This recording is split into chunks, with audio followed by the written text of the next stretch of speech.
सबको सन्मति दे भगवान, ईश्वर अल्लाह तेरे नाम, सबको सन्मति। ओम श्री राम जय राम जय जय राम। भगवान ईश्वर अल्लाह तेरे नाम। மயக்கம் தெளிந்து எழுந்த தசரதன் கைகேயியை பார்த்து ஒரு விஷப்பாம்பை பார்ப்பது போல் பார்த்து, அடி கொடியவளை, கெட்ட எண்ணம் கொண்டவளை, உன்னால் எப்படி இப்படியெல்லாம் யோசிப்பதற்கு மனம் வந்தது? நீ எப்படி ராமனை காட்டுக்கு அனுப்புவதற்கு யோசித்தாய்? உன்னால் எப்படி இப்படியெல்லாம் யோசிக்க முடிந்தது? நான் ஒன்று கேட்கிறேன், நானோ ராமனோ உனக்கு அப்படி என்ன தீமை செய்து விட்டோம் என்று ராமனை காற்றுக்கு அனுப்ப வேண்டும் என்றெல்லாம் நீ யோசித்து விட்டாய்? எப்படி உன்னால் யோசிக்க முடிந்தது? நான் என்ன சொல்லி நான் ராமனை காட்டுக்கு அனுப்புவேன்? இப்படியெல்லாம் செய்யாதே, ராமனை பிடிந்து என்னால் ஒரு கணமும் இருக்க முடியாது அப்படின்னு சொல்லிட்டு கொஞ்சம் யோசிக்கிறாரு. யோசிச்சுட்டு தசரதன் கைகேயை பார்த்து கேட்குறாரு, கைகேயி, எனக்கு ஒரு சின்ன சந்தேகம். ஒருவேளை பரதனிடம் எனக்கு உண்மையிலேயே அன்பு இருக்கிறதா என்று நீ சோதித்து பார்க்க விரும்புகிறாயா? அப்படி நீ சோதித்து பார்க்க நீ விரும்புகிறாய் என்றால் கூட பரதனை முடிசூட்டி வையுங்கள் என்றுதானே நீ கேட்டிருக்க வேண்டும். ராமனை காட்டிற்கு அனுப்பு என்று நீ ஏன் கேட்க வேண்டும்? சத்தியமான ராமன் தான் என் மூத்த பிள்ளை என்று வாய்க்குவாய் நீ சொல்வாயே. அப்படிப்பட்ட ராமனை காட்டிற்கு அனுப்பு என்று அதே வாயால் உன்னால் எப்படி சொல்ல முடிந்தது? எனக்கு என்ன தோன்றுகிறது என்றால், இது உன்னுடைய எண்ணம் அல்ல என்று எனக்கு தோன்றுகிறது. நீ யார் சொல்லியோ கேட்கிறாய், யாருக்காக பயப்படுகிறாய், சொல் அப்படின்னு சொல்லிட்டு மறுபடியும் கொஞ்சம் யோசிக்கிறாரு தசரதன். யோசிச்சுட்டு கைகேயை பார்த்து கேட்குறாரு, ஏய் நீ விளையாடுறியா?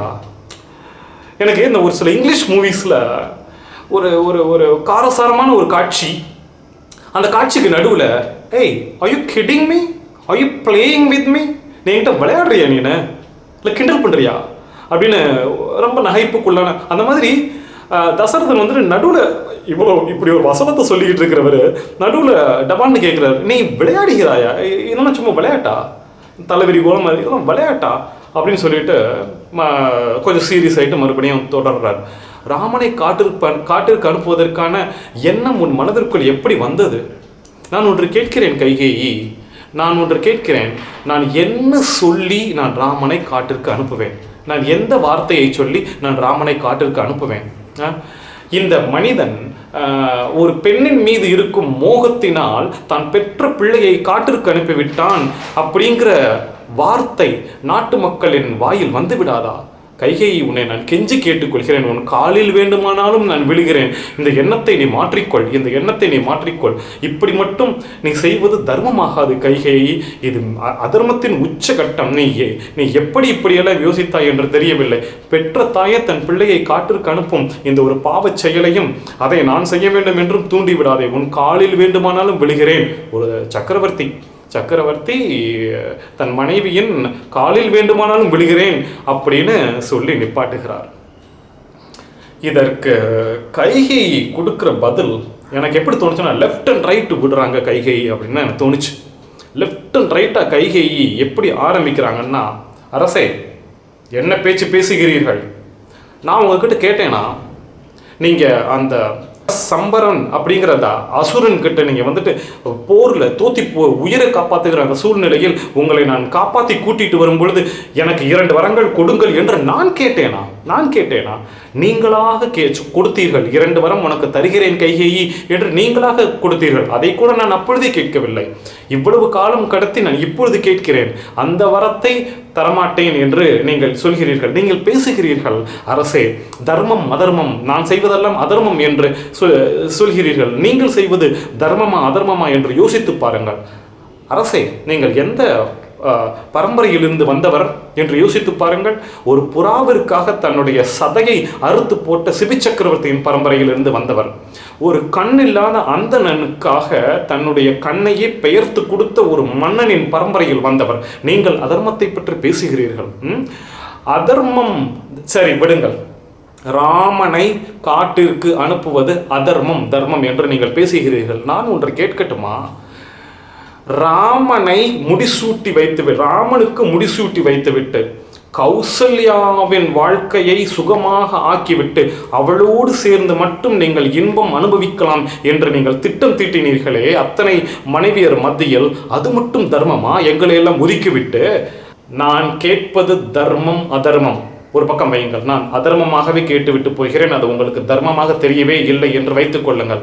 நான் கேட்டுவிட்டேன், நீங்கள் சத்தியம் கொடுத்து விட்டீர்கள், இப்பொழுது நீங்கள் செய்து தருவீர்களா மாட்டீர்களா? அவ்வளவுதான். அது அதர்மமாகவே இருந்துவிட்டு போகட்டும். நான் கேட்பது அதர்மமாகவே இருந்துவிட்டு போகட்டும். நீங்கள் செய்து தருவீர்களா இல்லையா?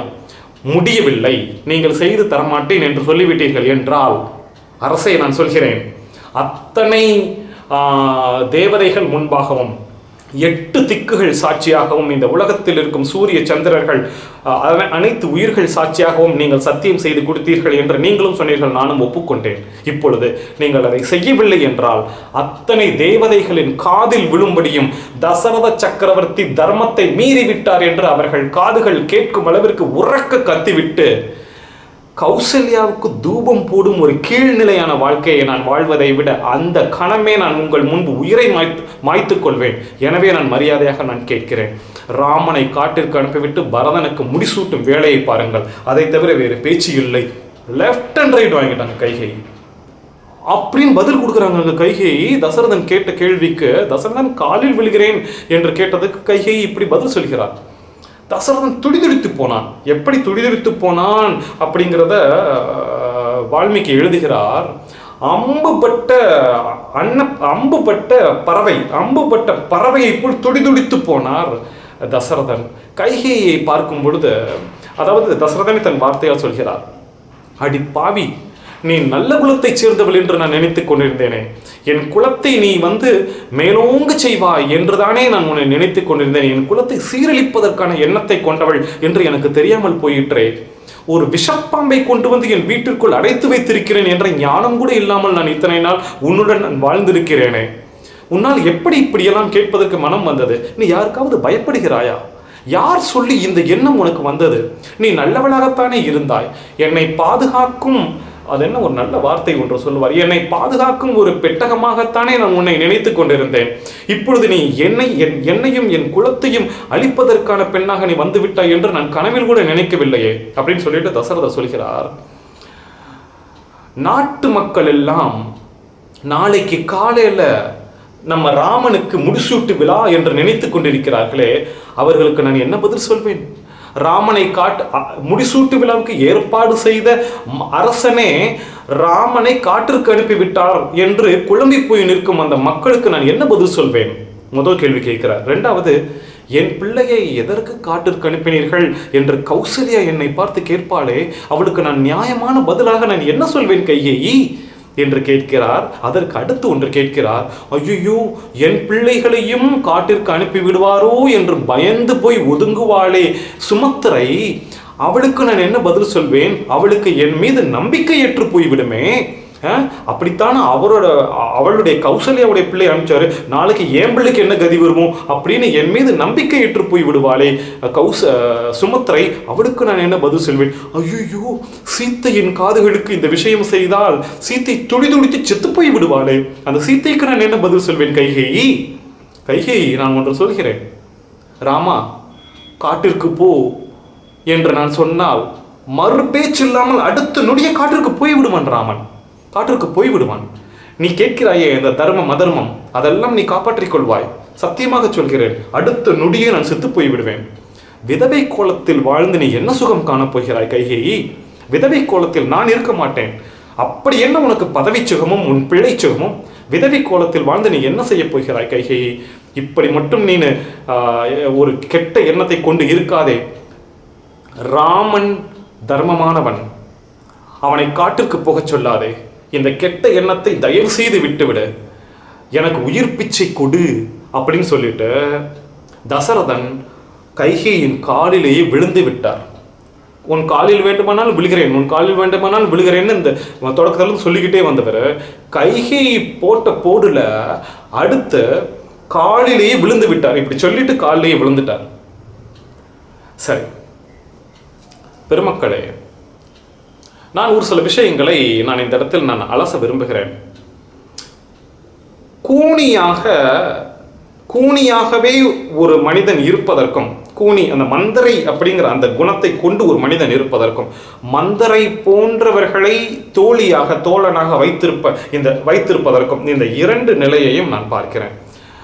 நம் சமுதாயத்தில் நிறைய பேர் மந்திரையை தோழனாகவோ தோழியாகவோ அல்லது ஒரு ஒரு உடன்பிறப்பாகவோ வைத்திருக்கும் நிலை கொண்டவர்களை நாம் பார்க்கிறோம். ஏன்டா அவன் கூட சேர்ந்துக்கிட்டு இருக்கான், இவங்க ரெண்டு பேரும் ஒன்றை ஒட்டிக்கிட்டு இருக்கிறாங்க அப்படின்னு ஒரு நிலையை நாம் பார்க்கிறோம். அதுபோல் மந்திரையை போன்ற ஒரு சில கேரக்டரையே நம்ம பார்க்கணும். அந்த மாதிரியான கேரக்டர் நம்ம குடும்பத்திலேயோ நம்ம ஆஃபீஸ்லையோ எங்கேயோ இருக்குது. இந்த இரண்டு நிலைகளையும் நான் பார்க்கிறேன். இரண்டு நிலைகளுமே ஆபத்தின் பெரும் உச்சம் என்பது நமக்கு தெரியும். நான் ஒரு கல்லூரி பேராசிரியர். நான் இதுவரைக்கும் ஒரு லட்சக்கணக்கான மாணவர்களை கடந்து வந்து விட்டேன். 12ஆம் கிளாஸ் முடிச்சுட்டு என்னுடைய வகுப்பறையில் வந்து சேரும் ஒரு 40 குழந்தைகளை நான் பார்க்கிறேன். 12ஆம் கிளாஸ் முடிச்சுட்டு வந்த உடனே ஃபர்ஸ்ட் இயர் காலேஜில் 40 பேரும் உதிரி மல்லிகை பூக்களைப் போல, உதிரி பூக்களைப் போல தனித்தனியே முதல் நாள் இருப்பார்கள். ஒரு வாரம் கழித்து ஒரு மாதம் எல்லாம் இல்லை, இப்போல்லாம் பிள்ளைங்க ரொம்ப ஃபாஸ்ட். ஒரே வாரத்தில் அப்படியே கூட்டு சேர்ந்து விடுகிறார்கள். அது என்ன மாதிரியான கூட்டு சேர்கிறார்கள் என்பதை இத்தனை வருடங்களாக லட்சக்கணக்கான மாணவர்களில் நான் ஒரு சிறு அலசல் செய்து பார்க்கிறேன். அதான் நான் வரேன். அந்த கூனியோடு சேர்கிற அந்த சேர்க்கைன்னு சொன்னேன்ல, அந்த முதல் பகுதி, அதுக்கு நான் வருகிறேன். அது என்ன, உதிரி பூக்களாகத்தானே இருந்தார்கள். இது எப்படி இப்படி ஒரு கூட்டம் நான் சொல்லட்டுமா? அழகான பெண்கள், ஸ்டைல், அப்படி ஓப்பன் ஹேர், அப்படி நல்ல மூஞ்சிக்கு மேக்கப் போட்டுக்கிட்டு அந்த நுனி நாக்கில் இங்கிலீஷ் பேசிக்கிட்டு ஸ்டைலாக இருக்கிற பெண்கள், அந்த பெண்கள் எல்லாம் ஒரு கூட்டம் சேர்ந்து கொள்வார்கள். சரியா? அப்புறம் இந்த மதுரை, திருநெல்வேலி, சிவகங்கை, ராமநாதபுரம், கன்னியாகுமரி, இதிலிருந்து வருகிற பசங்க இல்லாட்டினா இதிலிருந்து வருகிற பெண்கள் ரொம்ப ஹோம்லியாக ரிசர்வ்டு, அவங்களும் ஒரு கூட்டம் சேர்ந்துப்பாங்க. அவங்களுக்குள்ள பேசிப்பாங்க. அவங்களுக்கு அது கம்ஃபர்டபுளாக இருக்குது. சரியா? ரொம்ப நல்லா படிக்கிற மொதல் பெஞ்சில் ஒரு 4 பசங்க உட்காருவாங்க. சார், இன்னைக்கு நீங்கள் ஹோம்ஒர்க்கை செக் பண்ணுறேன்னு சொன்னீங்க. இந்த மாதிரி கிளாஸுக்கே போட்டு கொடுக்குற ஒரு 4 பசங்க முன்னாடி உட்காந்துருப்பாங்க. அப்படி இப்படி உச்சி எடுத்து இப்படி சீவிக்கிட்டு அந்த மாதிரி என்ன சொன்னாலும் கேட்காத அது அப்படி கரெக்டாக சேருவாங்க. என்ன சொன்னாலும் கேட்காத பசங்க கரெக்டாக அந்த லாஸ்ட் பெஞ்சில் போய் அந்த 4 பேரும் உட்காந்துருப்பான். என்ன சொன்னாலும் கேட்க மாட்டான். பபுள்கம் வாயில் போட்டுக்கிட்டே அப்படின்ற மாதிரி இருப்பான். நான் பார்க்கிறேன் எப்படி இனத்தோடு சேர்கிறது அப்படின்னு. என்னை விட்டால் ஒரு PhD நான் பண்ணிடுவேன். இந்த இனத்தோடு சேர்கிற அந்த தன்மை அப்படிங்கிறத நான் யோசிச்சு பார்க்குறேன். கைகேயிடம் இந்த உலகத்தில் எத்தனையோ பேர் சேர்ந்திருக்கலாம் தானே. மந்தரை எப்படி சேர்ந்தாள்? குடும்பத்திலிருந்து வந்தவள் தான். கல்யாண பரிசு போல் KK நாட்டிலிருந்தே தன் தகப்பனால் சீர்வரிசை அனுப்புவது போல் அனுப்பிவிட்டவள் தான். நான் ஒன்று கேட்கிறேன். எனக்கு தெரிந்த இந்த வரலாறிலேயே ஒரு பணிப்பெண் ஒரு மகாராணியை பார்த்து வாடி போடி என்று பேசுகிற வரலாறை நான் எங்கேயுமே படிக்கவில்லை. எத்தனையோ புராணங்களை படிக்கிறோம், வரலாறு நம் பாடத்திலேயே படிக்கிறோம். ஒரு பணிப்பெண் ஒரு மகாராணியை பார்த்து வாடி போடி என்று பேசுகிற, ஆனால் இதில் வாடிப்பொடிக்கு மேலே கூனி கட்டளை இடுகிறாள். கட்டளையிட்டு இதை செய், அப்பத்தான் நீ பொழப்ப, இல்லைன்னா நடு ரோட்டில் நிற்ப அப்படின்னு கட்டளையிட்டு கட்டளைக்கு கீழ்ப்படிய வைக்கிறாள் ஒரு மகாராணியை. இது நான் எந்த வரலாறிலும் நான் பார்க்கவில்லை. இந்த இடத்தில் எது ஆளுமை கொள்கிறது என்று நான் பார்க்கிறேன். எது தெரியுமா ஆளுமை கொள்கிறது? சூழ்ச்சி. அந்த சூழ்ச்சியில் ஒரு விட்டில் பூச்சியை போல் கைகேயி போன்ற பெண்கள், கைகேயி போன்ற அந்த கேரக்டர்ஸ் விழுந்தவுடன் அந்த சூழ்ச்சி அது மகாராணியாக இருந்தாலும் யாராக இருந்தாலும் அப்படி ஓவர்டேக் பண்ணிட்டு ஆட்சி செய்ய ஆரம்பிக்கிறது. தெரியுமா? இதை உங்கள் குடும்பத்திற்குள்ளும், உங்கள் பக்கத்து வீட்டிற்குள்ளும், உங்கள் உறவினர்கள் வீட்டிற்குள்ளும் நீங்களே கண்கூடாக பார்த்திருக்க கூடும். இந்த ஓகே, இது ஒரு பக்கம். இன்னொரு பக்கம் கூனியாக இருப்பது. அந்த நம்ம குடும்பத்தில் எத்தனை பேருங்க நம்ம தகப்பனார் பார்ப்போம், இல்லாட்டினா நம்ம பிள்ளை கூட, இல்லாட்டினா நம்ம மாமியார் கூனி, அந்த மந்திரையை போன்ற ஒரு கேரக்டர், குடும்பத்தையே நாசம் செய்யும் எண்ணத்தை கொள்கிற அந்த கேரக்டரை நம்ம குடும்பத்திலே நம்ம நிறைய பார்க்குறோம். சரியா? அந்த மாதிரியான கேரக்டர்லாம் கடவுள் தான் அந்த மாதிரியான கேரக்டருடைய அந்த தீய எண்ணங்களை கழுவி எடுக்க வேண்டும். கொஞ்சம் கொஞ்சமாக அந்த தீய எண்ணங்கள் கழுவப்பட வேண்டும். நல்ல எண்ணங்கள் இருந்தால்தான் ஒரு குடும்பம் நன்றாக இருக்க முடியும். இந்த 2 வகையராவையும் நான் பார்க்கிறேன். பகவான் ராம ராம ஜெய ராஜா ராம். राम राम जय सीता।